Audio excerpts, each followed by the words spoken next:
Hello everyone, welcome to my channel. இன்னைக்கு நாம standard 12th physics unit number 1 எலக்ட்ரோஸ்டாட்டிக்ஸில் Coulomb's law அதோடைய important aspect பற்றி தான் நம்ம பார்க்க போகிறோம். ஃபஸ்ட்டு கூலும் லா பற்றி பார்ப்போம். இந்த கூலும் லா எதுக்குன்னு பார்த்தோம்னா, எப்போதுமே நம்ம நிறைய லாஸ் பார்த்துருப்போம். நியூட்டன் லா ஃபுல்லாமே பேசிக்கலி எல்லாமே ஃபுல் அண்ட் ஃபுல் எதை பேஸ் பண்ணியிருக்கும்னா கிராவிட்டியை பேஸ் பண்ணியிருக்கும். ஆனால் இங்கே பார்த்தோம்னா கூலும்ஸ் லா எதை பேஸ் பண்ணியிருக்குன்னா எலக்ட்ரோஸ்டாட்டிக் ஃபோர்ஸை பேஸ் பண்ணியிருக்கு. எலக்ட்ரோஸ்டாட்டிக் ஃபோர்ஸுங்கிறது என்னென்னா ரெண்டு சார்ஜுக்கு நடுவில் இருக்கக்கூடிய ஃபோர்ஸை சொல்கிறது தான் எலக்ட்ரோஸ்டாட்டிக் ஃபோர்ஸ். இங்கே கூலும்ஸ் லா எதை டீல் பண்ணுதுன்னு பார்த்தோம்னா எலக்ட்ரோஸ்டாட்டிக் ஃபோர்ஸை தான் டீல் பண்ணுது. இப்போ பார்த்தோம்னா இந்த கூலும்ஸ் லா எதனால் வந்துச்சுன்னு பார்த்தீங்கன்னா இந்த இயர் 1786 இந்த இயரில் கூலும்னுட்டு ஒரு சயின்டிஸ்ட் இருக்கார். அவர் ரெண்டு பாயிண்ட் சார்ஜஸுக்கு நடுவில் இருக்கக்கூடிய ஃபோர்ஸை கண்டுபிடிக்கணும்னு நினச்சாரு. அந்த ரெண்டு பாயிண்ட் சார்ஜஸ் என்னென்னு பார்த்தீங்கன்னா ஸ்டேஷ்னரி பாயிண்ட் சார்ஜஸ். ஸ்டேஷ்னரினா என்னென்னா மூவ் ஆகாமல் ஸ்டேபிளாக அதே இடத்துல இருக்கக்கூடிய பாயிண்ட் சார்ஜஸ் தான் ஸ்டேஷ்னரி பாயிண்ட் சார்ஜஸ்ன்னுட்டு சொல்லுவாங்க. இந்த ஸ்டேஷ்னரி பாயிண்ட் சார்ஜஸ் எங்கே இருக்குதுன்னு பார்த்தீங்கன்னா வேக்யூம் ஆர் ஃப்ரீ ஸ்பேஸில் இருக்குது. வேக்யூம் ஆர் ஃப்ரீ ஸ்பேஸுங்கிறப்ப அந்த இடத்துல காற்று எதுவுமே இருக்காது. ஃபுல் அண்ட் ஃபுல் ஃப்ரீயான ஸ்பேஸாக இருக்கும். டஸ்ட் பார்ட்டிகல்ஸ் எதுவுமே இருக்காது. காற்றுலேருந்து எதுவுமே இருக்காத ஒரு வேக்யூமில், அதாவது வெற்றிடத்தை தான் வேக்யூம்னுட்டு சொல்லுவாங்க. இந்த வேக்யூம் ஆர் ஃப்ரீ ஸ்பேஸ்லாம் அவர் அந்த எக்ஸ்பிரிமெண்ட்டை கண்டக்ட் பண்ணியிருக்காரு. எதுக்கு பார்க்க இந்த இதை எக்ஸ்பிரிமெண்ட் கண்டக்ட் பண்ணியிருக்காருன்னு பார்த்தோம்னா ரெண்டு பாயிண்ட் சார்ஜஸ்க்கு நடுவில் இருக்கக்கூடிய ஃபோர்ஸை கண்டுபிடிக்கிறதுக்கு தான். இப்போ ரெண்டு பாயிண்ட் சார்ஜஸ் கன்சிடர் பண்ணியிருக்காரு. ஒரு பாயிண்ட் சார்ஜ் என்னன்னு பார்த்தோம்னா Q1, இன்னொரு பாயிண்ட் சார்ஜ் என்னன்னு பார்த்தோம்னா Q2. ரெண்டுமே ஒரு வேக்யூமில் ரெஸ்ட்டில் இருக்குது. இப்போ Q1ங்கிற அந்த சார்ஜுக்கும் Q2ங்கிற அந்த சார்ஜுக்கும் நடுவில் இருக்கக்கூடிய டிஸ்டன்ஸை ஆர்ன்னுட்டு கன்சிடர் பண்ணியிருக்காங்க. அடுத்தது ஃபோர்ஸ் பார்த்தோம்னா Q2, அதாவது சார்ஜ் நம்பர் 2 மேலே சார்ஜ் நம்பர் 1ஆல் எவ்வளோ ஃபோர்ஸ் நடக்குதுங்கிறதான் கண்டுபிடிக்க போகிறாங்க. அதனால அந்த ஃபோர்ஸை என்னன்னு சொல்கிறாங்கன்னா F(21)ன்னுட்டு சொல்கிறாங்க. ஏன் F(21)ன்னுட்டு சொல்கிறாங்கன்னா செகண்ட் சார்ஜில் ஃபஸ்ட்டு சார்ஜினால் எவ்வளோ ஃபோர்ஸ் ஆகுதுங்கிறது தான் பார்க்குறாங்க. அது இந்த டயக்ராம் பார்த்தோம்னா ஈஸியாக நம்மளுக்கு புரிஞ்சிடும். இங்கே ரெண்டு பாயிண்ட் சார்ஜஸ் கன்சிடர் பண்ணியிருக்காங்க, Q1, Q2. இப்போ இந்த ரெண்டு பாயிண்ட் சார்ஜஸுக்கும் நடுவில் இருக்கிற டிஸ்டன்ஸை ஆர்ன்னுட்டு கன்சிடர் பண்ணியிருக்காங்க. இந்த செகண்ட் சார்ஜ், அதாவது Q2 மேலே Q1னால் எவ்வளோ ஃபோர்ஸ் ஆகுது அப்படின்னு பார்க்குறது தான் நம்ம ஃபோர்ஸுன்னுட்டு பார்த்துருக்கோம். அதுதான் இங்கே F(21)ன்னுட்டு கன்சிடர் பண்ணியிருக்காங்க. அதாவது Q2ங்கிற அந்த சார்ஜ் மேலே Q1ங்கிற சார்ஜினால் எவ்வளோ ஃபோர்ஸ் அப்ளை ஆகுதோ அதை தான் F(21)ன்னுட்டு கன்சிடர் பண்ணியிருக்காங்க. அந்த ரெட் கலரில் இருக்கக்கூடிய லைன் தான் அந்த ஃபோர்ஸோட டைரக்ஷனை டினோட் பண்ணுது. இப்போ அதை பார்த்தாச்சு. இப்போ பார்த்தோம்னா அதுக்கு ஒரு ஃபார்முலா அவர் கடைசியாக அந்த எக்ஸ்பெரிமெண்ட்டை கம்ப்ளீட் பண்ணக்கு அப்புறம் கண்டுபிடிச்சிருக்காரு. அந்த ஃபார்முலா என்னென்னு பார்த்தோம்னா F(21) = K × Q1 × Q2 / R² R12 கேப்னுட்டு கொடுத்துருக்காங்க. இங்கே கேங்கிறது எதை டினோட் பண்ணுதுன்னு பார்த்தோம்னா ப்ரொபோஷ்னாலிட்டி கான்ஸ்டன்ட் டினோட் பண்ணுது. ப்ரொபோஷ்னாலிட்டி கான்ஸ்டன்ட்டுங்கிறப்ப அது ஏதோ ஒரு வகையான கான்ஸ்டன்ட். அவர் எக்ஸ்பெரிமெண்ட்டை கண்டுபிடிச்சப்ப அது மட்டும் தனியாக அவருக்கு கிடச்சிருக்கும். அதனால அதை ப்ரொபோஷ்னாலிட்டி கான்ஸ்டன்ட்னுட்டு சொல்கிறாரு. அடுத்தது பார்த்தோம்னா Q1 × Q2. Q1 × Q2ங்கிறது இங்கே எதை டினோட் பண்ணுதுன்னா ரெண்டு பாயிண்ட் சார்ஜஸ் எடுத்திருந்தோம். அந்த பாயிண்ட் சார்ஜஸோட மேக்னிடியூட தான் இங்கே Q1 and Q2 டினோட் பண்ணுது. அடுத்து என்ன பார்த்தோம்னா ஆருங்கிறது என்னென்னா அந்த ரெண்டு பாயிண்ட் சார்ஜஸுக்கு நடுவில் இருக்கக்கூடிய டிஸ்டன்ஸை ஆர்ன்னு எடுத்திருக்காங்க.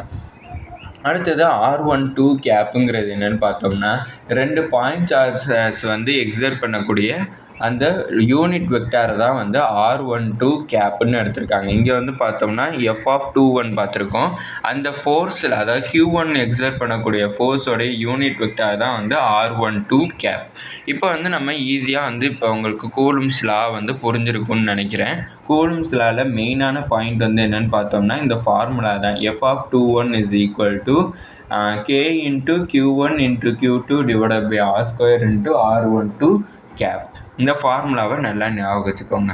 இப்போ வந்து இந்த டயக்ராமும் உங்களுக்கு புரிஞ்சிருக்கும்னு நினைக்கிறேன். 2 பாயிண்ட் சார்ஜஸ் வந்து கன்சிடர் பண்ணியிருந்தாங்க. அந்த 2 பாயிண்ட் சார்ஜஸில் வந்து ஒரு பாயிண்ட் சார்ஜ் வந்து Q1, இன்னொரு பாயிண்ட் சார்ஜ் வந்து Q2. அந்த ஒரு பாயிண்ட் சார்ஜுக்கும் இன்னொரு பாயிண்ட் சார்ஜுக்கும் நடுவில் இருக்கிற டிஸ்டன்ஸை தான் வந்து ஆர்ன்னு கன்சிடர் பண்ணியிருக்காங்க. அந்த Q1ங்கிற அந்த சார்ஜிலேருந்து Q2 மேலே படக்கூடிய ஃபோர்ஸை தான் வந்து இங்கே F(21) கன்சிடர் பண்ணியிருக்காங்க. இப்போ இந்த கூலம்ஸ் லாவோட இம்பார்ட்டன்ட் ஆஸ்பெக்ட்ஸ் வந்து பார்ப்போம். இந்த கூலம்ஸ் லா வந்து எதை பேஸ் பண்ணியிருக்குன்னு சொன்னோம்னா எலக்ட்ரோஸ்டாட்டிக் ஃபோர்ஸை வந்து பேஸ் பண்ணியிருக்கு.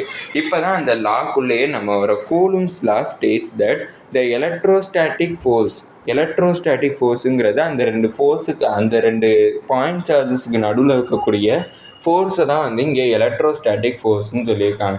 Is directly proportional to the product of the magnitude of 2 point charges. இது directly proportional to product of the magnitude of 2 point charges. நம்ம 2 பாயிண்ட் சார்ஜஸ் கன்சிடர் பண்ணியிருந்தோம், Q1 அண்ட் Q2. ரெண்டோடைய மேக்னிடியூடை ப்ராடக்ட் பண்ணுறதுக்கு வந்து இந்த electrostatic force directly ப்ரொபோர்ஷனலாக இருக்குன்னு சொல்லியிருக்காங்க. அப்படி பார்த்தோம்னா இப்போ எனக்கு அந்த 2 இதுவும் ப்ராடக்ட் பண்ணி கிடைக்கக்கூடிய மேக்னிடியூடு வந்து ஹையாக இருந்துச்சுன்னா எலக்ட்ரோஸ்டாட்டிக் ஃபோர்ஸும் ஹையாக இருக்கும். அதுவே எலக்ட்ரோஸ்டாட்டிக் ஃபோர்ஸு கம்மியாக இருந்துச்சுன்னா அந்த 2 பாயிண்ட் சார்ஜஸோடைய ப்ராடக்ட்டு கம்மியாக இருக்கும். அதான் டைரக்ட்லி ப்ரொபோர்ஷனல். அதாவது ஒன்று இன்க்ரீஸ் ஆச்சுன்னா இன்னொன்று இன்க்ரீஸ் ஆகும், ஒன்று டிக்ரீஸ் ஆச்சுன்னா இன்னொன்று டிக்ரீஸ் ஆகும். அதான் வந்து டைரக்ட்லி ப்ரொபோர்ஷனலோட மீனிங். அடுத்து வந்து என்ன கொடுத்துருக்காங்கன்னு பார்த்தீங்கன்னா and is inversely proportional to the square of the distance between the 2 point charges. Inversely ப்ரொபோர்ஷனல்ங்கிறது எது கொடுத்துருக்காங்கன்னா எதுக்கும் இன்வெர்ஸ்லி ப்ரொபோர்ஷனல்னா எலக்ட்ரோஸ்டாட்டிக் ஃபோர்ஸுக்கும் அதுக்கப்புறம் அந்த 2 பாயிண்ட் சார்ஜஸுக்கு நடுவில் இருக்கக்கூடிய டிஸ்டன்ஸும் அந்த டிஸ்டன்ஸை ஸ்கொயர் பண்ணி கிடைக்கக்கூடிய வேல்யூவும் இன்வெர்ஸ்லி ப்ரொபோர்ஷனல்னுட்டு சொல்லியிருக்காங்க. அப்படி பார்த்தோம்னா அந்த டிஸ்டன்ஸ் வந்து ஹையாக இருந்துச்சுன்னா எலக்ட்ரோஸ்டாட்டிக் ஃபோர்ஸ் கம்மியாக இருக்கும்.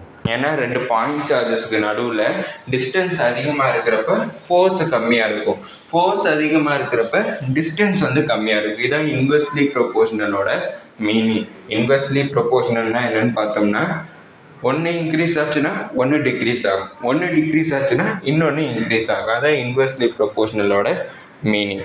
இப்போ இன்வெர்ஸ்லி ப்ரொபோர்ஷனல் டைரக்ட்லி ப்ரொபோர்ஷனல்னால் என்னென்னு தெரிஞ்சிருக்கும். டைரக்ட்லி ப்ரொபோர்ஷனலுக்கு மீனிங் என்னென்னா ஒன்று இன்க்ரீஸ் ஆச்சுன்னா இன்னொன்று இன்க்ரீஸ் ஆகும். அதாவது எலக்ட்ரோஸ்டாட்டிக் ஃபோர்ஸ் இன்க்ரீஸ் ஆச்சுன்னா 2 பாயிண்ட் சார்ஜஸோடைய மேக்னிடியூடோட ப்ராடக்ட்டும் இன்க்ரீஸ் ஆகும். அதுவே எலக்ட்ரோஸ்டாட்டிக் ஃபோர்ஸ் டிக்ரீஸ் ஆச்சுன்னா 2 பாயிண்ட் சார்ஜஸோடைய மேக்னிடியூடோடைய ப்ராடக்ட் டிக்ரீஸ் ஆகும்.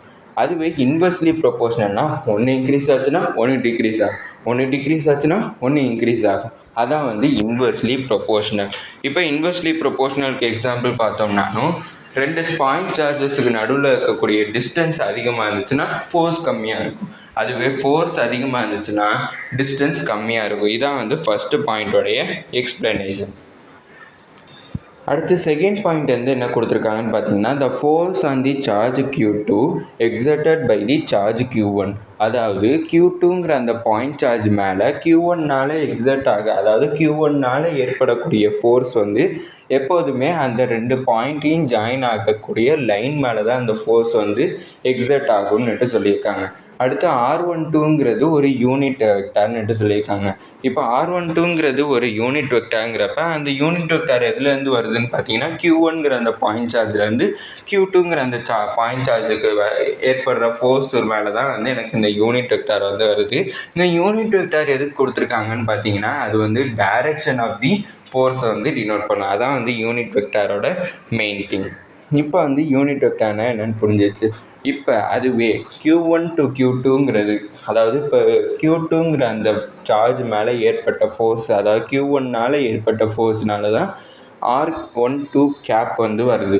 அதுவே Q2ங்கிற அந்த பாயிண்ட் சார்ஜில் இருந்து Q1ங்கிற அந்த பாயிண்ட் சார்ஜ் மேலே ஃபோர்ஸ் வந்து ஏற்படுது. அதுவே இந்த டயக்ராம் வச்சு சொல்லிடும். இப்போ எனக்கு இந்த Q2 இந்த ஒரு நிமிஷம் வெயிட் பண்ணுங்கள். Q1ங்கிற அந்த பாயிண்ட் சார்ஜ்லேருந்து வரக்கூடிய ஃபோர்ஸ்னால Q2வில் வந்து என்னென்ன சேஞ்சஸ் வர்றதுங்கிறதுக்கு தான் அந்த யூனிட் வெக்டார் கொடுத்துருந்தாங்க R12 கேப்.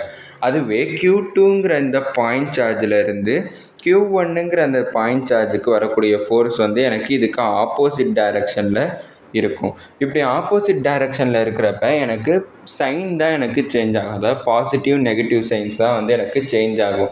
அப்படி பார்த்தோம்னா எனக்கு இங்கே R12 கேப்புங்கிறது பாசிட்டிவ் சைன்.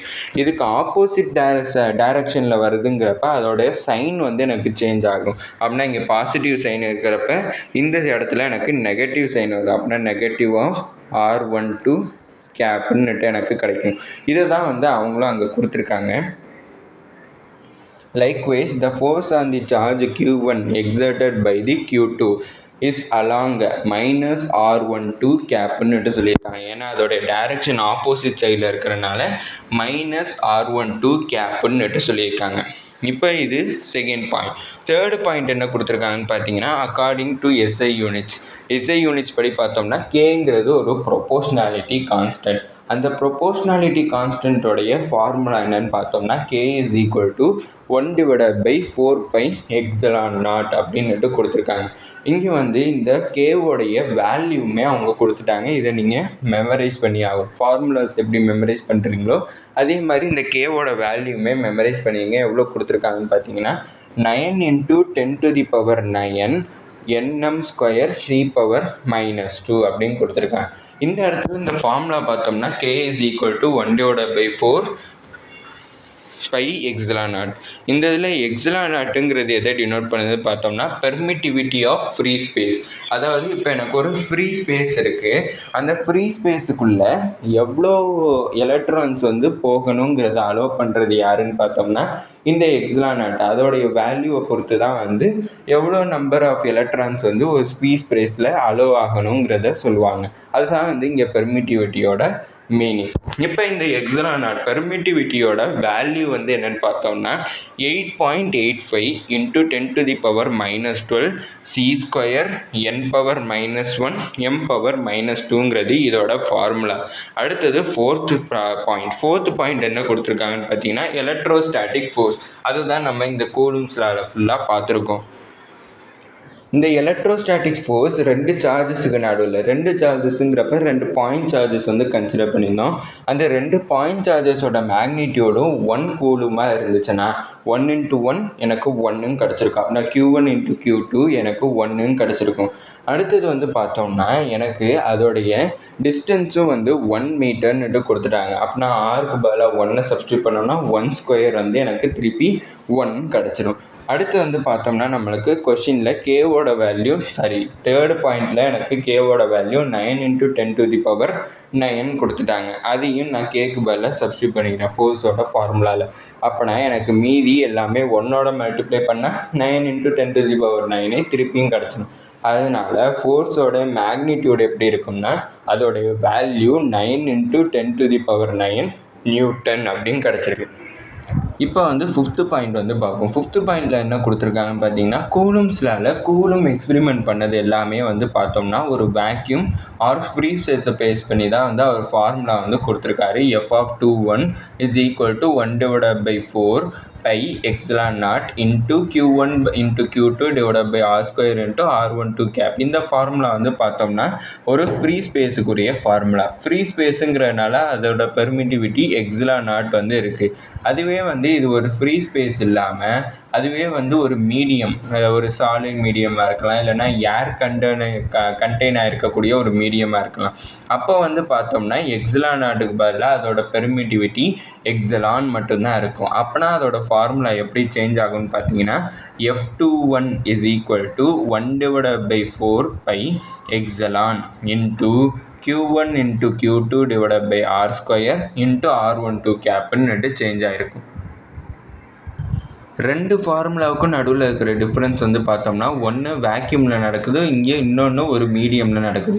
வேக்யூமில் நடக்கிறப்ப அதோட பெர்மிட்டிவ் வந்து ε0 வந்து இருக்கும். அதுவே ஒரு மீடியத்தில் நடக்குதுன்னா அதோட பெர்மிட்டிவ் வந்து என்ன இருக்கும்னா எக்ஸலான் வந்து இருக்கும். எப்போதுமே பார்த்தோம்னா ε0 விட எக்ஸலான் தான் வந்து எப்போதுமே கிரேட்டர் தென்னாக இருக்கும்னுட்டு நம்மளுக்கு இந்த ஃபிஃப்த்து பாயிண்டில் வந்து கொடுத்துருக்காங்க.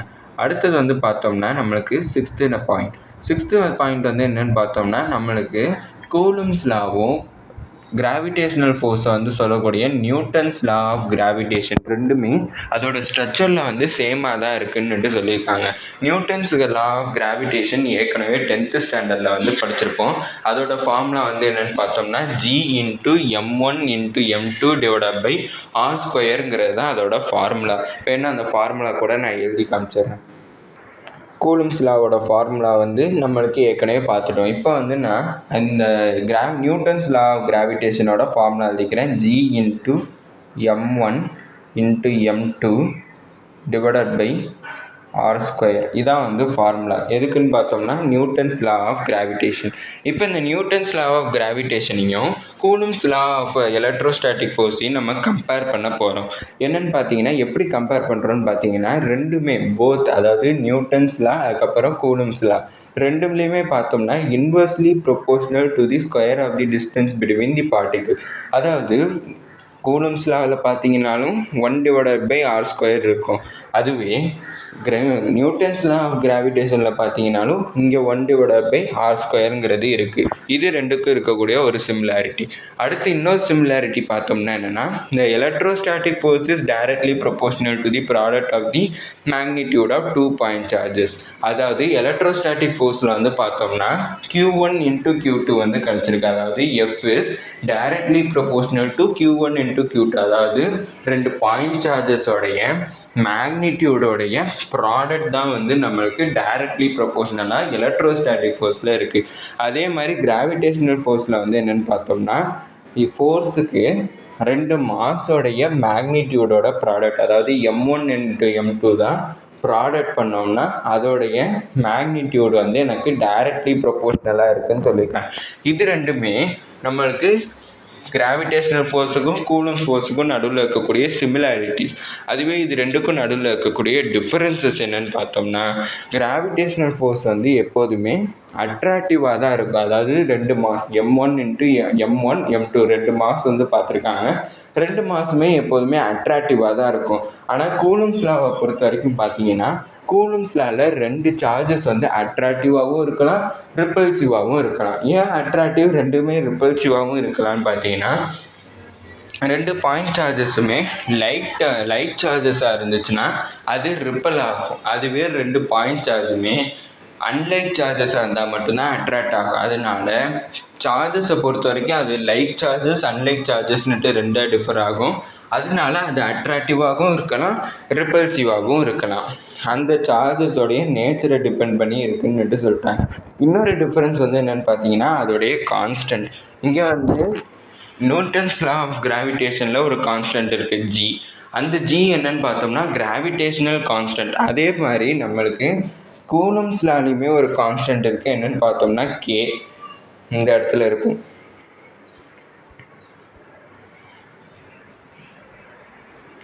K is equal to proportionality கான்ஸ்டன்ட்டுங்கிறத அதாவது கூலும்ஸ் லாவில் வந்து பார்த்துருப்போம். அந்த ப்ரொபோர்ஷனாலிட்டி கான்ஸ்டன்ட்டோடைய வேல்யூமே நம்ம பார்த்துருப்போம். K is equal to 1/4πε0 அதோட ஃபார்முலா. அதோட வேல்யூ என்னென்னு பார்த்தீங்கன்னா 9 × 10⁹. அதுவே கிராவிடேஷனல் ஃபோர்ஸோட வேல்யூ என்னென்னு பார்த்தோம்னா 6.67 × 10⁻⁻11. ரெண்டுமே டிஃப்ரெண்ட்டாக இருக்குது. அதனால இங்கே கிராவிடேஷனல் ஃபோர்ஸோட K வந்து மச் மோர் கிரேட்டர் தென்.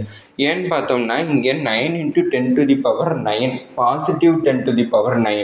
அதுவே அங்கிட்டு கிராவிடேஷனல் ஃபோர்ஸ் வந்து பார்த்தோம்னா 10⁻⁻11. -11ங்கிறப்ப நெகட்டிவை விட பாசிட்டிவ் சார்ஜ் தான் வந்து எப்போதுமே நம்மளுக்கு ஹையர் தென்னாக இருக்குது. அதனால் எலக்ட்ரோஸ்டாட்டிக் ஃபோர்ஸ் வந்து எப்போதுமே மேக்னிடியூடோட பார்க்குறப்ப எலக்ட்ரோஸ்டாட்டிக் ஃபோர்ஸ் தான் வந்து கிராவிடேஷனல் ஃபோர்ஸோட ஹையர் தென்னாக இருக்குன்னுட்டு சொல்லியிருக்காங்க.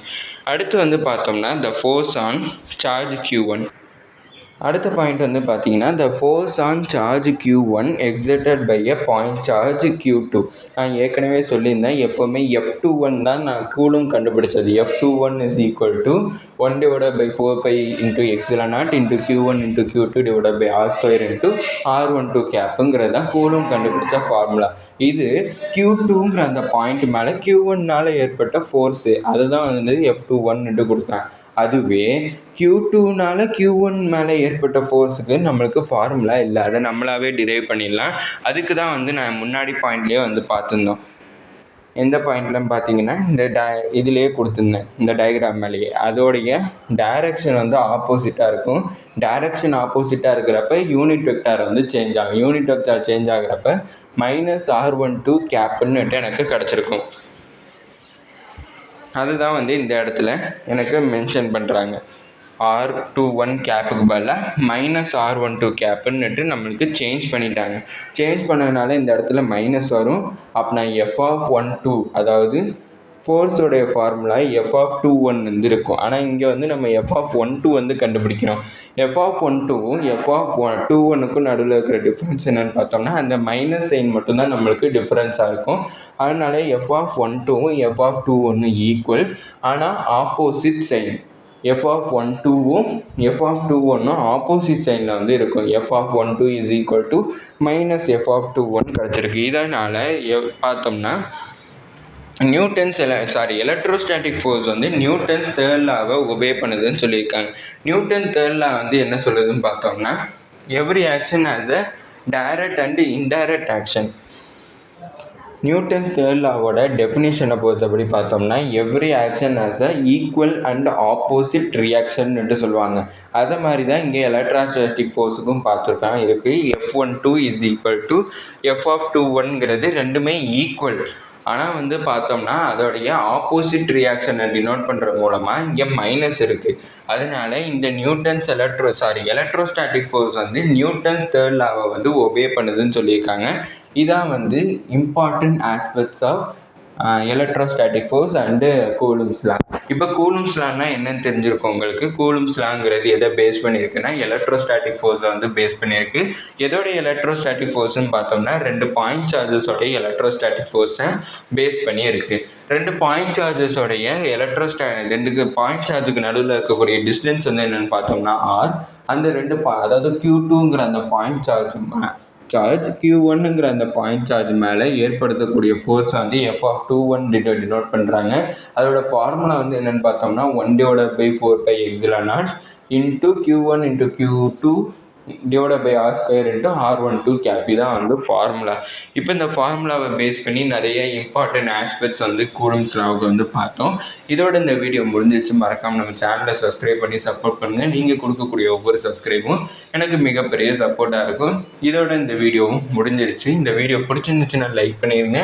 அதுக்கப்புறம் இந்த ஏதாச்சும் டவுட்ஸ் இருந்தாலோ இல்லைன்னா நான் ஏதாச்சும் இம்ப்ரூவ் பண்ணணும்னு நினச்சிங்கனாலும் மறக்காமல் நம்ம சேனலோடைய கமெண்ட் செக்ஷனில் போய் சொல்லிடுங்க. இல்லைன்னா இந்த வீடியோவோட